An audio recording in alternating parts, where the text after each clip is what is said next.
Kesiapan dan persiapan untuk poin pertama yaitu menemukan ide dan melakukan pra-penelitian. Jadi di sini ada rumus yang sangat penting dalam menemukan ide, yaitu 3P. Apa 3P itu? Yang pertama place, yang kedua personil, dan yang ketiga paper. Untuk pertama yaitu place. Nah, apa itu place? Place adalah tempat, yang artinya ide bisa didapatkan dari mengunjungi lokasi-lokasi atau tempat-tempat tertentu yang memang relevan dengan objek penelitian.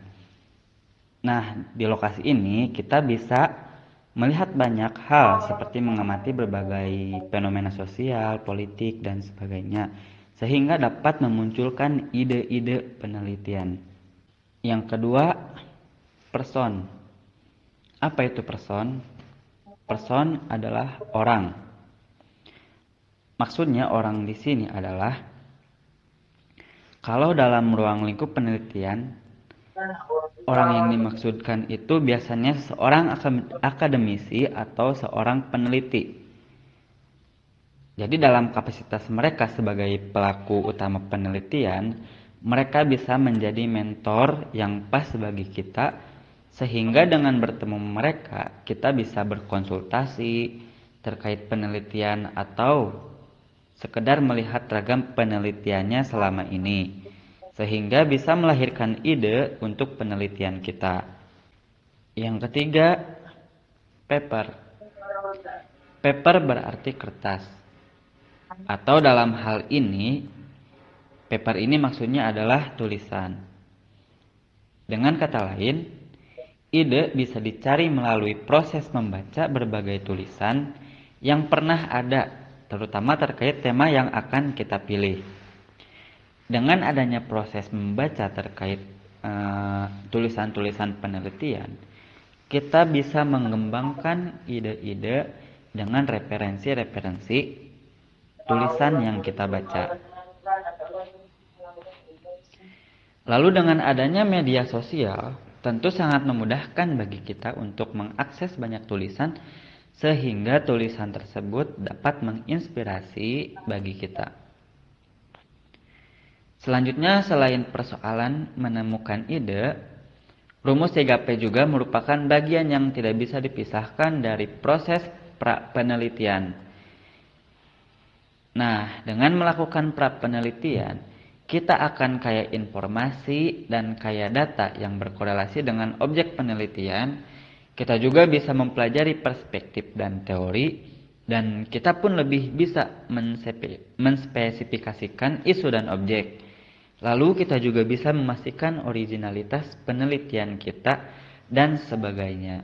Karena dengan pra-penelitian ini, kita bisa lebih jauh mempersiapkan riset-riset untuk penelitian kita, sehingga bisa memudahkan atau melancarkan untuk berjalannya penelitian kita.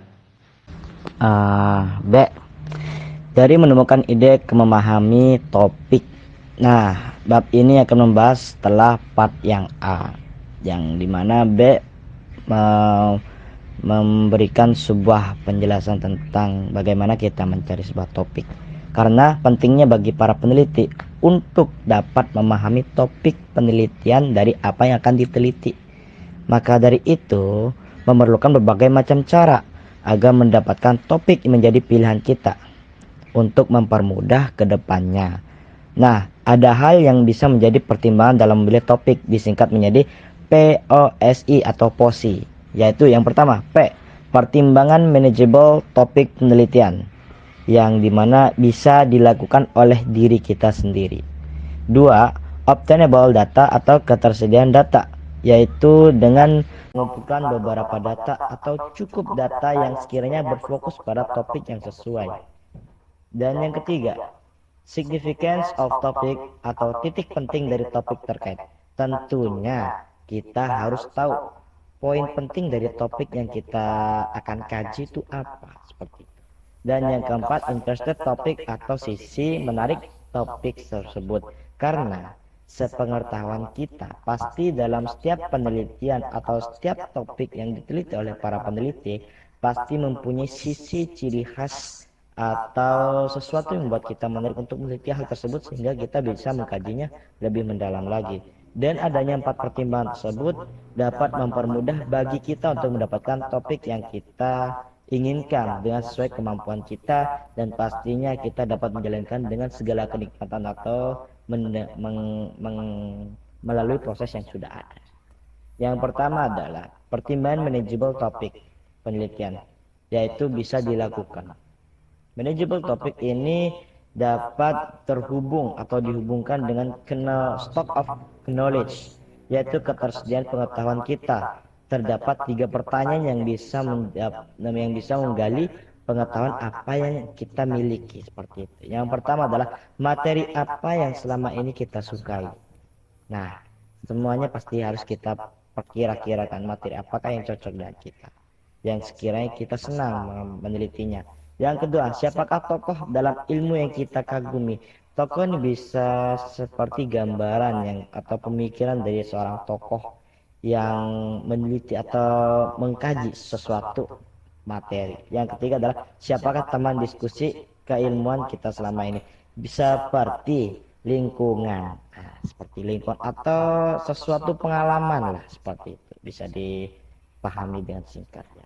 Obtainable data atau ketersediaan data, cukup data. Obtainable data atau ketersediaan data tentunya harus dipastikan sejak awal bagi kita, karena penelitian adalah proses yang dapat dijalani dengan tenang dan santai agar terasa suatu kenikmatan, sehingga ketersediaan data yang relevan sangat dibutuhkan baik pengumpulan data dan secara online atau offline. Online itu seperti link, website, jurnal, another, dan maupun offline itu bisa kita cari dengan melalui perpustakaan seperti itu. Dan yang ketiga adalah significance of topic atau titik penting dari topik terkait, yaitu significance of topic sangatlah membutuhkan perhatian penting, karena tanpa adanya poin penting dalam penelitian tersebut pasti akan membuat kita sulit untuk menjawab apa yang menjadi pertanyaan dalam poin atau pertanyaan dari topik tersebut seperti itu teman-teman. Dan yang keempat adalah interested topic atau sisi menarik dari suatu topik. Interested topic dengan ketertarikan atau rasa nikmat atau rasa minat yang tinggi terhadap topik yang telah kita pilih pastinya dapat menguatkan kita untuk terus mengkajinya dan terus mengkajinya sehingga penelitian itu tuntas dengan segala usaha yang sudah kita lalui seperti itu.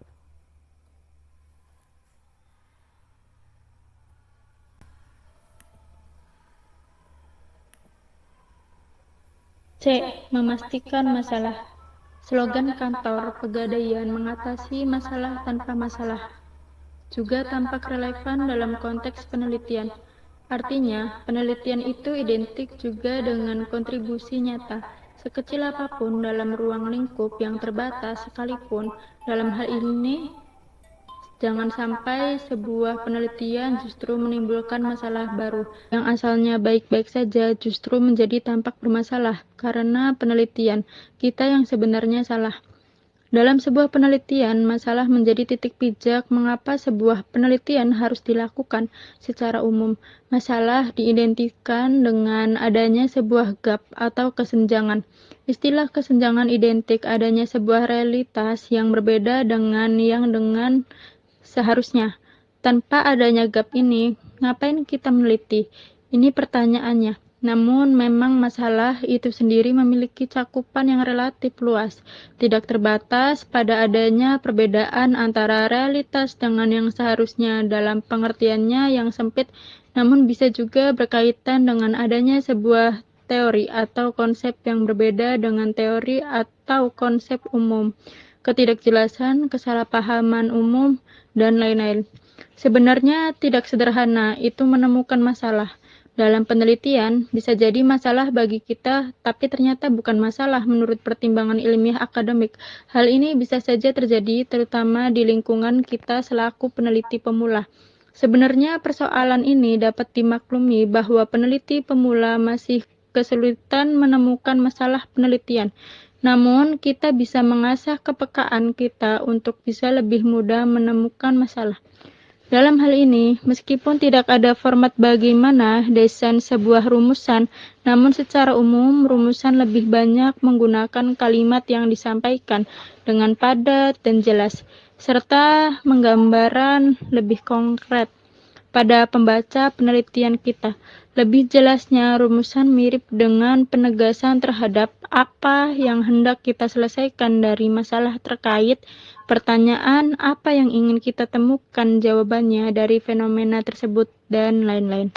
Selanjutnya, pembahasan mengenai memahami aturan main dalam penelitian di media sosial. Perlu kita ketahui bersama ya teman-teman bahwa apapun itu pasti ada aturan mainnya. Nah, sama juga di dalam penelitian media sosial pasti juga ada aturan mainnya. Di sini dipetakan menjadi dua aturan main. Yang pertama, aturan main yang bersifat umum dan aturan main yang bersifat khusus. Nah, aturan main yang bersifat umum ini seperti menghindari persoalan sara. Lalu, aturan main yang bersifat khusus ini seperti menghindari plagiarisme, menyesuaikan template, menggunakan tata bahasa dan struktur kalimat yang baik dan benar, dan mematuhi berbagai standar dan prosedur penulisan karya ilmiah pada umumnya. Secara khusus, terdapat aturan main lain nih dalam penelitian yang berada dalam ruang lingkup media sosial, terutama mengenai persoalan data. Kita ketahui bersama ya teman-teman bahwa di media sosial ini sudah banyak sekali menyediakan data-data yang kita butuhkan. Kita tidak perlu lagi bersusah payah untuk mencari data-data yang kita butuhkan gitu. Nah, di samping sedemikian banyaknya data yang disediakan, di satu sisi memudahkan kita untuk melakukan penelitian. Penelitian bisa saja kita lakukan dimanapun, kapanpun, selama kita mempunyai perangkat elektronik yang memadai. Namun, di sisi lain juga, itu tidak serta-merta mengambil pengertian bahwa kita bebas melakukan apa saja terkait data-data yang sudah disediakan. Karena hal tersebut terikat peraturan yang sangat spesifik. Jika kita mengabaikan hal-hal tersebut, bisa saja kita melanggar standar atau prosedur yang sudah ditetapkan. Bahkan kita bisa saja melanggar perundang-undangan terkait informasi dan transaksi elektronik atau Undang-Undang ITE. Nah, standar dan prosedur serta perundang-undangan yang terkait dengan media sosial itu akan menjadi alat kontrol bagi kita dalam melakukan penelitian. Nah, alat kontrol inilah sudah sewajarnya menjadi pengingat bahwa kita tidak boleh sembarangan mencomot data yang sudah disediakan, meski atau dengan tujuan penelitian sekalipun gitu. Lalu mengenai privasi. Nah, privasi ini merupakan isu yang paling urgent ya kaitannya dengan data penelitian. Di sini ada dua pendapat yang berbeda mengenai hal tersebut. Banyak metodolog menempatkan data tersebut sebagai data publik. Nah, ada juga yang menempatkan data di media sosial itu sebagai data pribadi. Nah, terlepas dari perbedaan pendapat tersebut, kita bisa mengerti dengan baik betapa pentingnya menjaga privasi pengguna di media sosial. Nah, satu langkah utama yang bisa dijadikan pilihan dalam menempatkan dan memperlakukan data-data di media sosial, yaitu kita bisa memulainya dengan memastikan bahwa data terkait memang data publik dalam pengertian yang umum atau bukan. Nah, teman-teman, bagaimana sih cara kita untuk mengetahui data tersebut bersifat publik atau bukan? Nah, kita bisa saja langsung menanyakan atau mengkonfirmasikan kepada pemilik atau pengguna akun media sosial tersebut gitu. Di samping kita melakukan kesepakatan dengan pengguna atau pemilik akun tersebut, dua hal lain yang harus kita sama-sama kita menjadi dua hal lain yang sama-sama kita jadikan indikator adalah jika apabila data tersebut disetting secara khusus atau disetting tertentu, tidak sembarang orang bisa mengaksesnya, berarti data tersebut bukan data untuk penelitian. Tapi sebaliknya, jika data tersebut memang disetting secara publik, maka kemungkinan besar data tersebut bisa dijadikan data penelitian. Jadi hal utama dari bagian ini adalah kesadaran kita nih akan pentingnya persoalan data pribadi di media sosial. Kemampuan kita untuk memetakan objek, memilah dan memilih data, komitmen untuk mematuhi ketentuan penelitian ilmiah, dan perundang-undangan yang berlaku, itu tuh merupakan kata kunci utama suksesnya sebuah penelitian tersebut. Mungkin cukup sekian ya penjelasan dari saya, lebih dan kurang saya mohon maaf.